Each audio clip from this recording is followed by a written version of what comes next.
Hello मेरे प्यारे दोस्तों, मैं हूं Shubham from लर्नो hub, the free learning platform जहां पर आप फिजिक्स, केमिस्ट्री, मैथ्स, बायोलॉजी सब कुछ पढ़ सकते हो, वो भी absolutely for free at learnohub.com। तो चलो शुरू करते।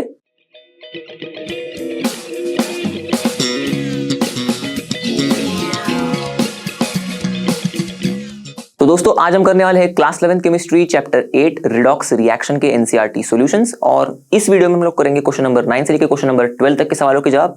प्रीवियस वीडियो में हम लोगों ने क्वेश्चन नंबर 8 तक के सवालों के जवाब देखे थे और आई होप आप सभी ने इस चैप्टर के वन शॉट वीडियो जो हमारे फेवरेट रोशनी मैम ने बनाया वो तो जरूर देखा होगा और आपके कॉन्सेप्ट्स एकदम मस्त हो गए होंगे। अगर नहीं देखा है तो जाके देख लो, और अगर आपके कॉन्सेप्ट्स पहले से एकदम मस्त है तो चलो देर किस बात की, शुरू करते एंड लेट्स रॉक।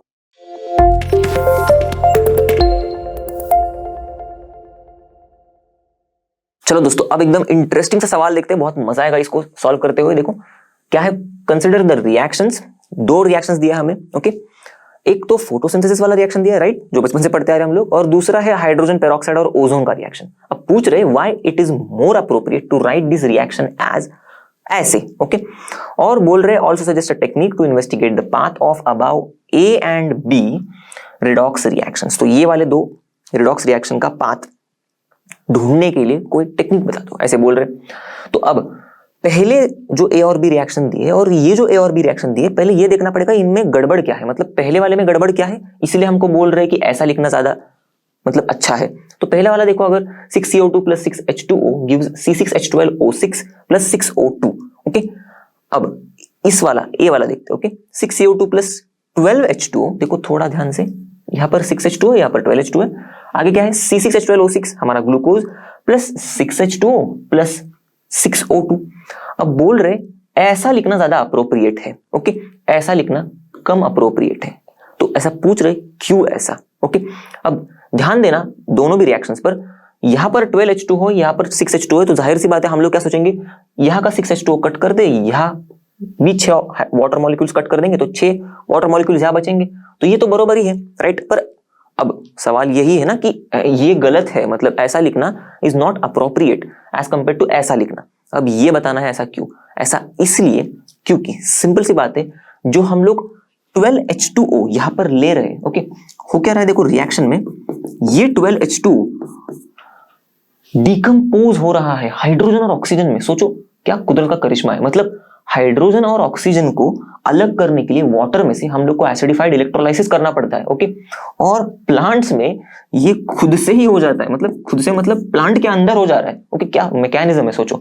तो अब बैलेंस कर देंगे इसको, तो 12H2 है तो हम लोग 12H2 ले लिए, और यहाँ पर 12 ऑक्सीजन है तो 6O2 ले लिए। तो ऐसा टूटता है ये वाटर, ओके। ये वाटर यहाँ पर जो हम लोग ने लिया है रिएक्टेंट में, अब इस वाटर का जो हाइड्रोजन है ये जाके इस कार्बन डाइऑक्साइड के साथ रिएक्ट करता है। तो 6CO2 के साथ ये 12H2 रिएक्ट करते हैं और क्या होता है, और बनेगा C6H12O6, ओके। तो यहाँ के 6 कार्बन यूज हो गए यहाँ पर, ओके। फिर H12, तो यहाँ के 12 हाइड्रोजन यूज हुए, 12 हाइड्रोजन बचे हुए अभी भी, ओके।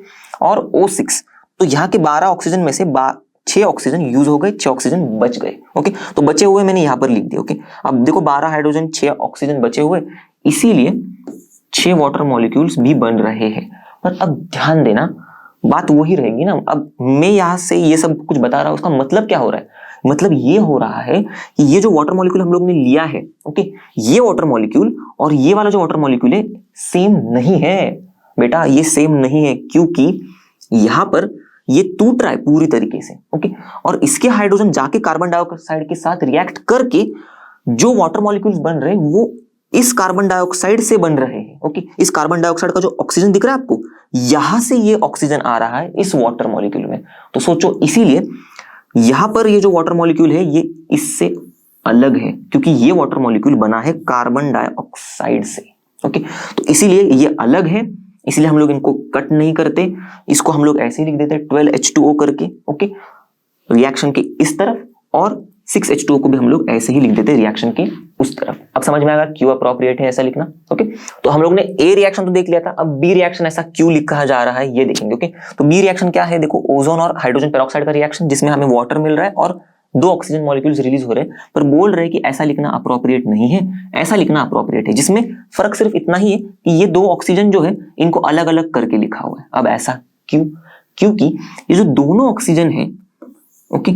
इसमें से एक जो बन रहा है ये बन रहा है हमारे ओजोन से, ओके, O3 से, और जो दूसरा है वो बन रहा है हाइड्रोजन पेरोक्साइड से। तो क्योंकि इन दोनों ऑक्सीजन का ओरिजिन अलग अलग है इसीलिए हम लोग इसको अलग अलग लिख रहे हैं। अब कैसे ओरिजिन अलग अलग है आप कैसे बता रहे हो, चलो बता देते हो आपको, मैं इसका मैकेनिज्म थोड़ा सा बता देता हूं तो आपको समझ में आ जाएगा। देखो ये O3 जो है, ओके, ये कैसे रिएक्ट कर रहा है H2O2 के साथ, O3 O2 बन रहा है और नेसेंट ऑक्सीजन रिलीज कर रहा है। अब ये जो ऑक्सीजन है ये जाके हाइड्रोजन पेरोक्साइड के साथ रिएक्ट कर रहा है और वाटर बना रहा है और ऑक्सीजन मॉलिक्यूल रिलीज कर रहा है। तो देखो मैंने बताया था आपको कि O3 एक ऑक्सीजन मॉलिक्यूल बना रहा है और हमारा हाइड्रोजन पेरोक्साइड दूसरा ऑक्सीजन मॉलिक्यूल बना रहा है। तो इसीलिए ये अलग अलग ऑक्सीजन, मतलब ये जो ऑक्सीजन मॉलिक्यूल्स है अलग अलग सोर्स से बन रहे हैं इसलिए हम लोग अलग अलग लिख रहे हैं इन्हें, ओके। अब लास्ट में पूछा क्या है, also suggest a technique to investigate the path of above A and B redox reaction. तो ये दोनों को भी कैसे हम लोग, मतलब कौन सा टेक्निक बताए कि ऐसा ही हो रहा है, ये ऐसा कैसे पता चल रहा है, हम लोग रेडियो एक्टिव आइसोटोप्स यूज कर रहे हैं, ओके।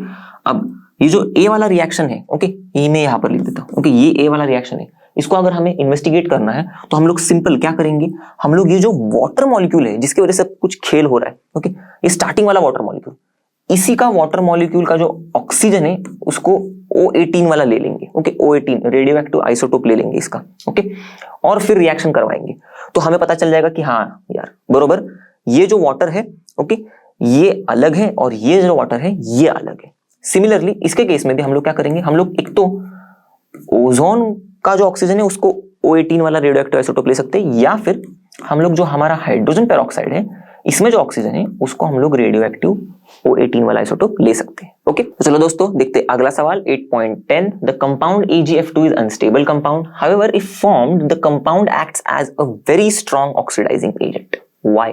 अब थोड़ा समझते हैं AgF2 अनस्टेबल कंपाउंड क्यों है, क्योंकि इसको हम लोग अगर समझेंगे तो ही हम बता पाएंगे कि ये बनते ही स्ट्रॉन्ग ऑक्सीडाइजिंग एजेंट की तरह क्यों बिहेव कर रहा है। तो AgF2 इसलिए अनस्टेबल है क्योंकि देखो अगर आप ध्यान से देखोगे AgF2 में फ्लोरीन के ऊपर -1 का चार्ज, ओके, तो टोटल -2 हो जाएगा और Ag के ऊपर +2 का चार्ज, तो यहां पर ऐसे समझ लो Ag+2 आयन में है, ओके।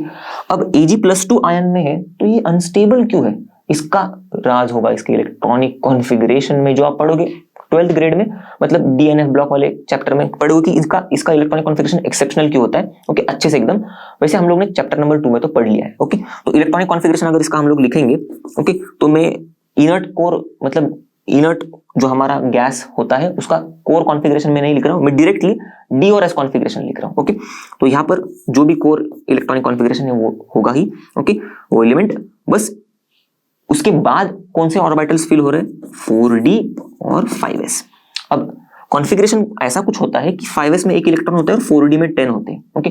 होना चाहिए था 5s2 4d 9, पर क्योंकि सिल्वर की चाहत होती है स्टेबल होने की तो इसीलिए क्या बोलता है, s से एक इलेक्ट्रॉन d में ले लेता है और बोलता है कि d को फिल कर दो और मुझे स्टेबल कर दो। तो इस चीज चक्कर की वजह से इसका 4d10 5s1 कॉन्फ़िगरेशन हो जाता है।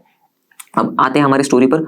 अब ये था Ag का, अब जब Ag2+ होगा तो क्या होगा, यहां से एक इलेक्ट्रॉन जाएगा, यहां से एक इलेक्ट्रॉन जाएगा, तो Ag2+ का कॉन्फ़िगरेशन क्या होगा, ये कुछ ऐसा हो जाएगा 4d9 सिर्फ, ओके। अब ये वजह है Ag2+ की अनस्टेबल होने की, क्योंकि इसका अच्छा खासा भरा हुआ d orbital, field d orbital में से एक इलेक्ट्रॉन निकल गया। अब ये खुश नहीं है तो इसीलिए ये रो रहा है इस कंपाउंड में कि यार मैं अनस्टेबल हूं, अब मुझे बस एक इलेक्ट्रॉन की जरूरत है। अब उसके एक इलेक्ट्रॉन की चाहत की वजह से ये क्या कर रहा है, ये इलेक्ट्रॉन एक्सेप्ट करके Ag+ बन रहा है, ओके, 4d10 बन जाएगा, ओके। अब इसकी ये इलेक्ट्रॉन एक्सेप्ट करने की जो चाहत है ये इस वजह से, अनस्टेबिलिटी की वजह से, अब इसके ये इस अट्रैक्शन, मतलब इलेक्ट्रॉन को एक्सेप्ट करने की चाहत की वजह से ही ये क्या हो रहा है, +2 से +1 ऑक्सीडेशन स्टेट में जा रहा है। +2 से +1 में जा रहा है मतलब रिड्यूस हो रहा है, रिड्यूस हो रहा है मतलब हम लोगों ने देखा था ऑक्सीडाइजिंग एजेंट की तरह बिहेव करेगा। अब क्योंकि इसकी टेंडेंसी इलेक्ट्रॉन एक्सेप्ट करने की बहुत स्ट्रांग है तो इसीलिए ये स्ट्रांगली रिड्यूस हो रहा है और इसीलिए ये स्ट्रांगली ऑक्सीडाइजिंग एजेंट की तरह बिहेव कर रहा है। बता दिया हम लोगों ने क्यू का आंसर। चलो दोस्तों बढ़ते हैं अगले सवाल की तरफ। 8.11 whenever a reaction between an oxidising agent and a reducing agent is carried out, a compound of lower oxidation state is formed if reducing agent is in excess। Okay, इस चीज को थोड़ा लिख लेते हैं, मतलब नहीं तो दिमाग के ऊपर से चला जाएगा। ओके चलो, तो जब ऑक्सीडाइजिंग एजेंट और रिड्यूसिंग एजेंट का रिएक्शन हो रहा है तब अगर रिड्यूसिंग एजेंट एक्सेस में है, ओके, तो क्या बोला है, compound of lower oxidation state is formed. मैं यहां पर लोअर ऑक्सीडेशन स्टेट ऐसे लिख रहा हूं, okay, and a compound of higher oxidation state is formed if, क्या बोला है, oxidising agent is in excess. तो ऑक्सीडाइजिंग एजेंट एक्सेस में हो तब, okay. Justify this statement giving 3 illustrations. अब हमको 3 रिएक्शन देने हैं इसको जस्टिफाई करने के लिए, सिंपल सी चीज है, ये स्टेटमेंट तो करेक्ट है। अब 3 रिएक्शन फटाफट देख लेते हैं, ओके। सबसे पहला हम लोग देखते हैं, ऑक्सीडाइजिंग एजेंट में मैं ऑक्सीजन ले रहा हूं, ओके, और रिड्यूसिंग एजेंट में मैं कार्बन ले रहा हूं, ओके। अब दूसरा केस बताने के लिए भी फिर से लिख देता हूं मैं। अब इस केस में मैं क्या कर रहा हूं, इस कार्बन को एक्सेस में ले रहा हूं क्योंकि ये हमारा रिड्यूसिंग एजेंट है, ओके। तो अगर जब मैं इसको एक्सेस में ले रहा हूं तो मुझे कार्बन मोनोऑक्साइड कंपाउंड मिलता है, ओके। और अगर मैं ऑक्सीजन को एक्सेस में लूं, ओके, तो मुझे कार्बन डाइऑक्साइड कंपाउंड मिलता है।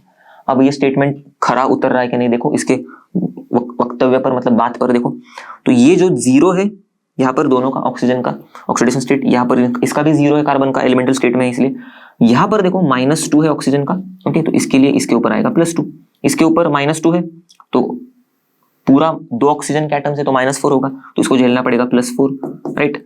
तो अब देखो एक्सेस में हम लोग ने रिड्यूसिंग एजेंट लिया तो ऑक्सीडाइजिंग एजेंट, तो ऑक्सीडेशन स्टेट कम है ऐसा कंपाउंड बना, देखो ऑक्सीडेशन स्टेट कम वाला कंपाउंड बना, +2 वाला कंपाउंड बना, कार्बन जिसका ऑक्सीडेशन स्टेट +2 है ऐसा वाला कंपाउंड बना।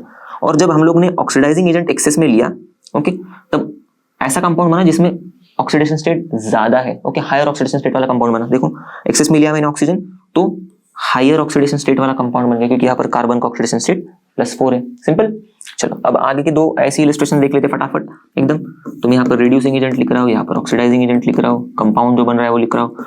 फॉस्फोरस और क्लोरीन के रिएक्शंस देखेंगे हम लोग, ओके, और सोडियम और ऑक्सीजन के रिएक्शंस देखेंगे, ओके। चलो सेम इसकी तरह ही एकदम डिट्टो सेम। तो यहाँ पर मैं रिड्यूसिंग एजेंट को एक्सेस में ले रहा हूँ, यहाँ पर मैं ऑक्सीडाइजिंग एजेंट को एक्सेस में ले रहा हूँ, ओके। अब जब मैं रिड्यूसिंग एजेंट को एक्सेस में ले रहा हूँ तब ये PCl3 देता है, ऑक्सीडाइजिंग एजेंट को मैं एक्सेस में लूंगा तो ये PCl5 देता है, ओके। अब देखो टेस्ट करके 0 0 0 0 ऑक्सीडेशन नंबर इनका, पर यहाँ पर फास्फोरस का होता है +3 और यहाँ पर होता है +5, आप अभी कैलकुलेट करके देख लेना, ओके। तो देखो एक्सेस में रिड्यूसिंग एजेंट लिया, लोअर ऑक्सीडेशन स्टेट वाला कंपाउंड बना, लोअर ऑक्सीडेशन स्टेट वाला कंपाउंड एक्सेस में रिड्यूसिंग एजेंट लेने पर। एक्सेस में ऑक्सीडाइजिंग एजेंट लिया मैंने तो हायर ऑक्सीडेशन स्टेट वाला कंपाउंड बना, एक्सेस में ऑक्सीडाइजिंग एजेंट लिया तो हायर ऑक्सीडेशन स्टेट वाला कंपाउंड बना, सिंपल। सेम यहाँ पर Na+O2, तो अगर मैं Na को एक्सेस में लूं, रिड्यूसिंग एजेंट को एक्सेस में लूं तो क्या बनेगा, Na2O, ये बनेगा, ओके। और अगर मैं ऑक्सीजन को एक्सेस में लूं, ऑक्सीडाइजिंग एजेंट को एक्सेस में लूं तो यहाँ पर बनेगा Na2O2।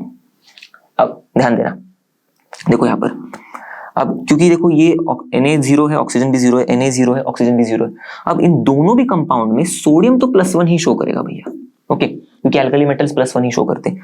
चेंज होगा ऑक्सीजन का ऑक्सीडेशन स्टेट। अब यहाँ पर देखो +1 है तो इसके ऊपर टोटल +2 होगा, तो ऑक्सीजन को बेचारे को -2 झेलना पड़ेगा, ओके। यहाँ पर देखो +1 है तो टोटल +2 होगा, तो ये 2 ऑक्सीजन को -2 झेलना पड़ेगा। अब तो फिर इसका मतलब एक ऑक्सीजन को -1 झेलना पड़ेगा। अब ध्यान देना, देखो इसमें थोड़ा ध्यान देना ठीक से। ये देखो हम लोग ने रिड्यूसिंग एजेंट सोडियम लिया है, ओके, और एक्सेस में लिया है, तो हमें जो कंपाउंड मिल रहा है -2 मिल रहा है, ओके। ये लोअर ऑक्सीडेशन स्टेट वाला कंपाउंड है, माइनस देखना ध्यान से, प्लस मत समझ लेना, मतलब ऐसा 2 को ऐसा मत समझ लेना कि ये ज्यादा बड़ा है, -2 है, लोअर ऑक्सीडेशन स्टेट वाला कंपाउंड बन गया। देखो समझ में, लोअर ऑक्सीडेशन स्टेट वाला कंपाउंड रिड्यूसिंग एजेंट को एक्सेस में लेने पर, ओके। और वही अगर हम लोग ने ऑक्सीडाइजिंग एजेंट को एक्सेस में ले लिया तो -1 ऑक्सीडेशन स्टेट वाला कंपाउंड बन रहा है हमारा, मतलब ऐसा कंपाउंड बन रहा है जिसमें ऑक्सीजन -1 ऑक्सीडेशन स्टेट में, -1 हायर ऑक्सीडेशन स्टेट है, ओके। कंपैरिजन करेंगे इन दोनों का तो -1 हायर ऑक्सीडेशन स्टेट है, समझ में आ गया, सिंपल। तो दे दिया हम लोग ने 3 इलस्ट्रेशंस, खत्म बात। चलो अब बढ़ते अगले सवाल की तरफ। 8.12 how do you count for the following observations, okay. A, 2 alkaline potassium permanganate and acidic potassium permanganate, okay, ये वाला पोटेशियम परमैंगनेट की बात चल रही है, अल्कलाइन और एसिडिक की, okay. Both are use as oxidants, दोनों भी यूज करते हैं हम लोग ऑक्सीडाइजिंग एजेंट की तरह, yet in the manufacturing of benzoic acid from toluene. Benzoic acid कुछ ये होता है, ओके, ऐसा, COOH benzoic acid from toluene. Toluene कुछ ऐसा होता है, ओके आप पढ़ो ये अच्छे से ऑर्गेनिक में इनके बारे में, एकदम मस्त मजेदार कंपाउंड है ये भी। तो हो क्या रहा है, बोल रहे हैं जब हम लोग बेंजोइक एसिड बना रहे हैं फ्रॉम टोलुइन, तब हम लोग यूज कर रहे हैं अल्कोहलिक पोटेशियम परमैंगनेट, ओके, ना कि एसिडिक और अल्कलाइन, दोनों भी नहीं यूज कर रहे, हम लोग अल्कोहलिक यूज कर रहे हैं एज एन ऑक्सीडेंट। क्यों पूछ रहे हैं हमें, और बता right balanced redox equation for the reaction, ये भी मांग रहे हैं हमसे। चलो तो पहले हम लोग इनका ये पहला वाला जवाब देते हैं, क्यों अल्कोहलिक, क्यों, क्योंकि देखो हमारा जो KMNO4 है, ओके, ये अल्कोहलिक होगा तो हम लोग रिएक्शन किसका करवा रहे हैं, देखो टोलुइन का करवा रहे हैं, ओके, बना किससे रहे, बेंजोइक एसिड को बना रहे, पर हमारा जो रिएजेंट है, ओके, ये जो टोलुइन, ये तो ऑर्गेनिक कंपाउंड है, करेक्ट, ओके, हमारा जो KMNO4 है जो इसको ऑक्सीडाइज करने वाला है, ओके, इसको ऑक्सीडाइज करने वाला है, ये तो इनऑर्गेनिक कंपाउंड है, right, KMNO4 K plus MNO4 minus, इसकी वाटर में सोलिबिलिटी बहुत अच्छी है, इसकी वाटर में सोलिबिलिटी पुअर है, तो ये दोनों एक मीडियम में आ ही नहीं पाएंगे, ओके, तो अब ये दोनों एक मीडियम में आ नहीं पाएंगे, तो हेट्रोजेनस मीडियम में रिएक्शन होगा, और हेट्रोजेनस मीडियम में रिएक्शन होता है तो वो रिएक्शन की रेट स्लो होती है। सोचो ना आप ही दो अलग अलग मीडियम में रिएक्शन चल रही, रिएक्शन कैसे फास्ट होगा।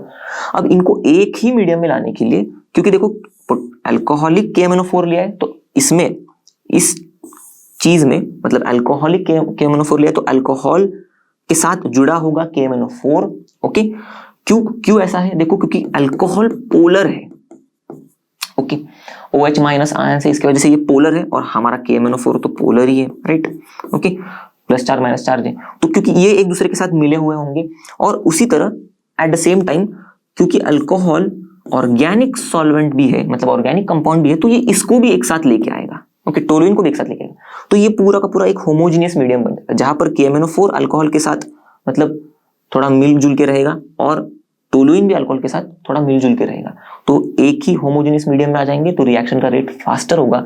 ये दिमाग लगाया था लोगों ने, मतलब साइंटिस्ट ने, या फिर जो भी इस रिएक्शन को डिजाइन करते उन्होंने, और फिर ये उन्होंने इसीलिए अल्कोहलिक पोटेशियम परमैंगनेट यूज किया। ये पहली बात थी। अब दूसरी बात हम लोग को समझ में आएगी जब हम लोग उसका रिएक्शन देखेंगे, तो रिएक्शन भी लिख देते बैलेंस रिडॉक्स इक्वेशन, और दूसरी बात भी समझ लेते, ओके। तो दूसरी बात कैसी थी, उसके लिए रिएक्शन लिख देते। तो सबसे पहले हम लोग लेंगे MnO4 माइनस, ओके, क्योंकि KMNO4 है तो MnO4 माइनस आयन ले रहे हैं हम लोग, ओके। फिर ये हमारा है टोलुइन बेचारा जो ऑक्सीडाइज हो रहा है, ऑक्सीडाइज किस में हो रहा है, बेंजोइक एसिड में, तो ये मैं आयोनिक फॉर्म में ही लिख रहा हूं इसको, ओके। बन क्या रहा है इसके साथ, MnO2 बन रहा है, वाटर बन रहा है, और OH माइनस बन रहा है। अब देखते हैं, अब इसको बैलेंस करेंगे तो मैं फटाक से लिख देता हूँ बैलेंस 2MnO4 2MnO2, ओके, बाकी का सब कुछ तो ठीक है, वाटर और OH माइनस। चलो तो देखो अब ध्यान से यहाँ पर अब हो क्या रहा है, देखो ये रिएक्शन में OH माइनस आयंस जनरेट हो रहे हैं, क्योंकि खुद से ही जब हम लोग मतलब अल्कोहलिक पोटेशियम परमैंगनेट यूज कर रहे थे, क्योंकि रिएक्शन मीडियम यहाँ पर न्यूट्रल है, तो न्यूट्रल मीडियम में OH माइनस खुद से ही जनरेट हो रहे हैं, तो क्यों भैया हम पैसे वेस्ट करें और मतलब अल्कलाइन करें सॉल्यूशन को, राइट। अल्कलाइन KMNO4 क्यों ले, क्योंकि रिएक्शन में खुद से ही OH माइनस जनरेट हो रहा है, तो क्यों मेरे पैसे वेस्ट करें। तो ये था दूसरा रीजन कि हम लोग क्यों अल्कोहलिक पोटेशियम परमैंगनेट यूज कर रहे हैं, और उसके साथ मैंने आपको बैलेंस रिडॉक्स इक्वेशन भी लिख दिया। चलो अब ये सब क्वेश्चन देखते हैं, काफी इंटरेस्टिंग सा सब क्वेश्चन है। देखो, when concentrated sulphuric acid is added to an inorganic mixture containing chloride, okay, लिख लेते हैं। कॉन्सेंट्रेटेड सल्फ्यूरिक एसिड हम लोग डाल रहे हैं, okay, in an inorganic mixture containing chloride, तो क्लोराइड वाला इनऑर्गेनिक मिक्सचर मतलब मैं ले लेता हूँ NaCl। चलो फिर we get colourless pungent smelling gas HCl, तो हमें बोल रहे HCl मिलता है, ओके। पर जब हम लोग मिक्सचर लेंगे ऐसा इनऑर्गेनिक वाला जिसमें ब्रोमाइड हो, तो सपोज मैंने लिया NaBr, और उसको हम लोग ट्रीट कर रहे हैं H2SO4 के साथ कॉन्सेंट्रेटेड, ओके, तो हमें मिल रहा है bromine, okay, red vapour of bromine. ऐसा क्यों, बहुत इंटरेस्टिंग सा देखो सवाल है ये, ओके। अब थोड़ा ध्यान देना, रिएक्शन लिख देंगे हम लोग तो ऑटोमेटिकली समझ में आ जाएगा। NaCl H2SO4 के साथ रिएक्ट करके Na2SO4 बना देता है, ओके, और HCl बन जाता है। अब बैलेंस करेंगे इसको ठीक से तो 2Na 2Cl हो जाएंगे, फिर यहाँ पर मैं 2Cl बैलेंस कर दिया मैंने, 2H है तो यहाँ पर भी 2H है बरोबर, S 1 है, ऑक्सीजन 4 है, सिंपल खत्म, ओके। तो यहाँ पर अब HCl हमें क्यों मिल रहा है, क्योंकि HCl है बेचारा वीक रिड्यूसिंग एजेंट, तो ये H2SO4 को रिड्यूस नहीं कर पाता, तो रिड्यूस नहीं कर पाता, इसलिए पड़ा रहता है, तो गैस बन के निकल जाता है। तो हमें इसीलिए पंजेंट स्मेलिंग HCl का गैस मिल जाता है। पर इस केस में सेम क्या हो रहा है, देखो NaBr जब H2SO4 के साथ रिएक्ट करेगा कॉन्सेंट्रेटेड वाले, तो Na2SO4 ही मिलेगा। ओके, ये NaSO4 के साथ यही बनाएगा। ओके, और HBr भी बनेगा। पर इस केस में क्योंकि ये HBr स्ट्रॉन्ग रिड्यूसिंग एजेंट है, तो ये HBr ऐसे चुपचाप नहीं बैठेगा, ये HBr इस H2SO4 को रिड्यूस करके ही छोड़ेगा। तो पहले रिएक्शन को बैलेंस कर लेते हैं, 2Na, ओके, फिर Br2, तो Br2, ओके, फिर हाइड्रोजन 2 है तो 2 hydrogen, sulphur 1, oxygen 4, sulphur 1, oxygen 4, हो गया बैलेंस। अब ये HBr जो 2 HBr है ये H2SO4 को कर रहे हैं रिड्यूस कर रहे हैं H2SO4 को इन SO2 गैस। खुद HBr हो जाता, मतलब खुद जो ब्रोमीन है वो ऑक्सीडाइज हो जाता है Br2 में। ओके, देखोगे आप ध्यान से तो इसके ऊपर -1 है ऑक्सीडेशन स्टेट, इसके ऊपर 0 है, तो -1 से 0 मतलब ऑक्सीडेशन नंबर बढ़ गया, मतलब ऑक्सीडाइज हो रहा है, तो खुद ऑक्सीडाइज हो रहा है, इसको रिड्यूस कर रहा है। ओके, और वाटर मॉलिक्यूल भी बना रहा है। ओके, ये रिएक्शन को आप बैलेंस करोगे तो आपको समझ में आ जाएगा कि यहाँ पर 2 वाटर मॉलिक्यूल्स बन जाएंगे। तो देखो 4 हाइड्रोजन, तो यहाँ पर भी देखो 2 हाइड्रोजन और 2 हाइड्रोजन, 4 हाइड्रोजन। ओके, फिर ऑक्सीजन 2 है और 2 यहाँ पर 4, तो ऑक्सीजन 4। ओके, फिर ब्रोमीन 2 है तो ब्रोमीन 2, फिर सल्फर 1 है तो सल्फर 1, हो गया पूरा का पूरा बैलेंस। ओके, तो अब यहां पर देख लो ध्यान से, Br2 रिलीज हो रहा है इस चक्कर में, इसीलिए हमें Br2, इसीलिए हमें रेड वेपर्स मिल रहे हैं ब्रोमीन के। ओके, था ना इंटरेस्टिंग। तो दोस्तों इसी के साथ हम लोग इस वीडियो के एंड तक आ गए हैं और आई होप आप सभी को बहुत मजा आया होगा। इस वीडियो में हम लोगों ने जो भी क्वेश्चंस को डिस्कस किया, जो भी क्वेश्चंस के सवालों के जवाब देखे और आपको बहुत अच्छे से समझ में भी आया होगा। ओके, और जैसे कि आप सभी को पता है लर्नो मतलब फ्री है पर बेस्ट है। तो मिलते हैं अगले वीडियो में, तब तक के लिए bye bye and have a great day.